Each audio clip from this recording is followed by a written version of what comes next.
ಎಲ್ರಿಗೂ ನಮಸ್ಕಾರ ಪ್ರಿಯ ವೀಕ್ಷಕರೇ, ನನ್ನ ಗುರು ಪರಂಪರೆ ಯೂಟ್ಯೂಬ್ ಚಾನಲ್ಗೆ ಸ್ವಾಗತ. ನಾನು ನಿಮ್ಮ ಕೃಪಾ.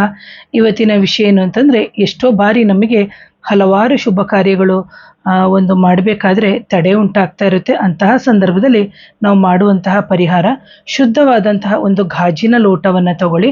ಅದಕ್ಕೆ 1ರಿಂದ 3 ಚಿಟಿಕೆಯಷ್ಟು ಅರಿಶಿಣವನ್ನು ಹಾಕಿ, ಆನಂತರದಲ್ಲಿ ನಿಮಗೆ ಎಕ್ಕದ ಹೂವು ಸಿಗುತ್ತೆ. ಬಿಳಿ ಮತ್ತು ಒಂಥರ ನೀಲಿ ಅಂತಲೂ ಹೇಳೋಕ್ಕಾಗಲ್ಲ, ಒಂಥರ ಕೆಂಪು ಮಿಶ್ರಿತ ಬಿಳಿ ಇರುತ್ತೆ.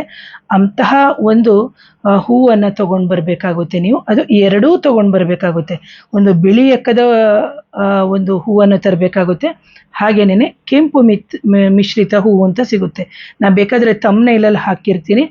ಅದನ್ನು ತೊಗೊಂಡು ಬಂದು ನೀವು ಅದರೊಳಗಡೆಗೆ ಇಟ್ಟು ಓಂ ಗಂ ಗಣಪತಿಯೇ ನಮಃ, ಓಂ ಗಂ ಗಣಪತಿಯೇ ನಮಃ ಅಂತ ಹೇಳಿ ನಿತ್ಯವೂ ಇಟ್ಟು ಪೂಜಿಸುವುದರಿಂದ ನಿಮಗೆ ಆಗುತ್ತಿರುವಂಥ ಎಲ್ಲ ಕಾರ್ಯಗಳಲ್ಲಿ ತಡೆಯಾಗುತ್ತಿದ್ರೆ ನಿಧಾನವಾಗಿ ಅದು ಒಂದು ಕಾರ್ಯವು ಸುಸೂತ್ರವಾಗಿ ನಡೆಯುತ್ತೆ. ಇದನ್ನು ಎಷ್ಟು ದಿನ ಮಾಡಬೇಕು ಅಂದರೆ ನಿಮ್ಮ ಕಾರ್ಯವು ಸಫಲಗೊಳ್ಳುವ ತನಕವು ನೀವು ಮಾಡಬೇಕಾಗುತ್ತೆ ಅಂತ ಹೇಳ್ತೀನಿ ಪ್ರೇಕ್ಷಕರೇ. ಆನಂತರದಲ್ಲಿ ಈ ನೀರನ್ನು ತೆಗೆದು ನಿಮ್ಮ ಮನೆಯ ಮುಂದೆ ಇರುವಂತಹ ಗಿಡಗಳಿಗೆ ಹಾಕಿ, ಯಾವುದೇ ಕಾರಣಕ್ಕೂ ಜನ ಓಡಾಡುವ ಕಡೆ ಆಗಿರ್ಬೋದು ಅಥವಾ ಕಸಕ್ಕೆ ಹಾಕುವಂಥದ್ದು ಮಾಡಬೇಡಿ. ಹಾಗೆಯೇ ಆ ಎಕ್ಕದ ಹೂವು ಏನಿದೆ, ಎರಡೂ ಥರದ ಎಕ್ಕದ ಹೂವನ್ನು ತೆಗೆದು ನೀವು ಗಿಡಕ್ಕೆ ಹಾಕೋದ್ರಿಂದ ಖಂಡಿತವಾಗ್ಲೂ ನಿಮಗೆ ತಡೆಯಾಗುವಂತಹ ಎಲ್ಲ ಕೆಲಸಗಳು ಮುನ್ನಗ್ಲಿಕ್ಕೆ ಶುರುವಾಗುತ್ತೆ ಅಂತ ಹೇಳ್ತೀನಿ. ಯಾರಿಗಾದರೂ ಮಾಂತ್ರಿಕ ಬಾಧೆ, ನಕಾರಾತ್ಮಕ ಶಕ್ತಿಗಳ ಸಮಸ್ಯೆ ಇದ್ದಂಥ ಸಂದರ್ಭದಲ್ಲಿ ನನ್ನ ನೇರ ಭೇಟಿಗೆ ಅವಕಾಶ ಇರುತ್ತೆ. ನನ್ನ ವಾಟ್ಸಪ್ ನಂಬರ್ ಬಂದು 7019806595ಗೆ ವಾಟ್ಸಪ್ ಮುಖಾಂತರ ಸಂಪರ್ಕ ಮಾಡಿ ಅಂತ ಹೇಳ್ತಾ